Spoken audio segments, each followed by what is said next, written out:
हरिलाल ने किशन चंद की गर्दन पर चाकू ताना हुआ था। पूरे थाने में भीड़ इकट्ठी हो गई थी और सब खड़े तमाशा देख रहे थे। अपने कर्तव्य के चलते इंस्पेक्टर विजय को किसी भी हाल में किशन चंद को बचाना था। उसने हरिलाल पे अपनी बंदूक तान दी। हरिलाल, मैं कहता हूँ छोड़ दो किशन चंद को, वरना मजबूरन मुझे तुम पे गोली चलानी पड़ेगी। साहब मार तो वो मुझे वैसे भी देगी, और मैं जी कर भी क्या करूंगा। इस आदमी की वजह से आज तक मेरे खेत में एक भी ढंग की फसल नहीं हुई। इसकी वजह से आज मैं सर से पैर तक कर्जे में डूबा हुआ हूँ। मेरा जीना मरना एक समान है। कम से कम इसे मारकर अपने परिवार को तो बचा पाऊंगा। ये तुम क्या अनाप शनाप बके जा रहे हो? पागल तो नहीं हो गए हो हरिलाल? हाँ, मैं पागल हो गया हूँ। आज मैं इसे जिंदा नहीं छोड़ूंगा। चाकू किशन चंद के गले में धंसने ही वाला था कि तभी एक सब कांस्टेबल ने हरिलाल को बगल से पैर पे धक्का दे दिया। चाकू उसके हाथ से फिसल गया और किशन चंद और वो एक साथ ही नीचे गिर पड़े। साठे, हाय, आज इस गवार ने मुझे मार ही डाला था, और ये सब सिर्फ तुम्हारी वजह से हो रहा है। इंस्पेक्टर, मैं तुम सबको देख लूंगा। इसको पकड़ के सीधे अंदर करो।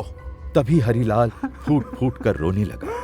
उठो हरिलाल, यहाँ बैठ जाओ। विजय ने उसे पानी पिलाया और आराम करने को कहा। कुछ देर बाद साठे उसे लेकर विजय के केबिन में आया।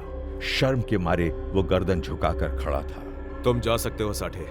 अब मुझे बताओ, ये काम करने के लिए तुम्हें किसने मजबूर किया था? हरिलाल अब भी चुप था। तुम्हें मुझे बताना ही पड़ेगा हरिलाल, वरना मैं तुम्हारी कोई मदद नहीं कर पाऊंगा। ये सुनकर हरिलाल अपनी गर्दन ऊपर करता है। ज्योति ने। क्या? ज्योति ने तुम्हें किशन चंद को मारने पे मजबूर किया? हाँ साहब, मैं सच कह रहा हूँ। साहब, कल रात फिर से उस ज्योति की आत्मा मेरे खेत में प्रकट हुई। उसी ने मुझे बताया कि किशन चंद ही उसका हत्यारा है।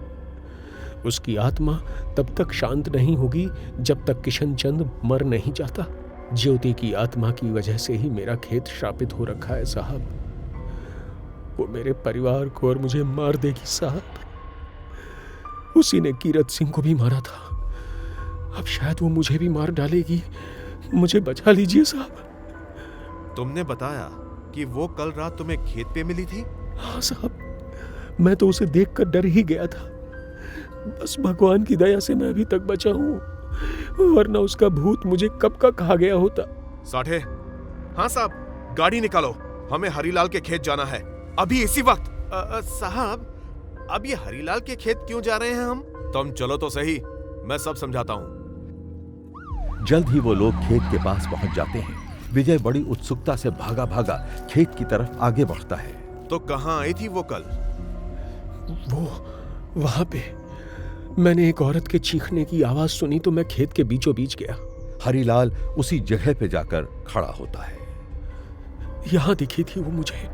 साठे, इस जगह की अच्छे से तलाशी लो। अगर मेरा अंदाजा सही है तो यहाँ कुछ ना कुछ जरूर मिलेगा। लेकिन साहब, जैसा कहता हूँ करते जाओ, जल्दी। तीनों मिलकर वहां की जमीन का मुआयना करने लगते हैं। काफी समय तक उन्हें कुछ खास नजर नहीं आता। विजय बस हार मानने ही वाला होता है कि तभी साठे विजय को चिल्लाकर आवाज देता है। साहब, कुछ बकोगे भी? साहब, ये भूत प्रेत भी श्रृंगार करते हैं क्या?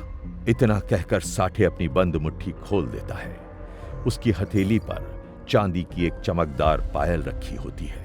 आगे क्या होता है जानने के लिए देखिए हमारा अगला एपिसोड। और हाँ, कीजिए हमारे चैनल को सब्सक्राइब।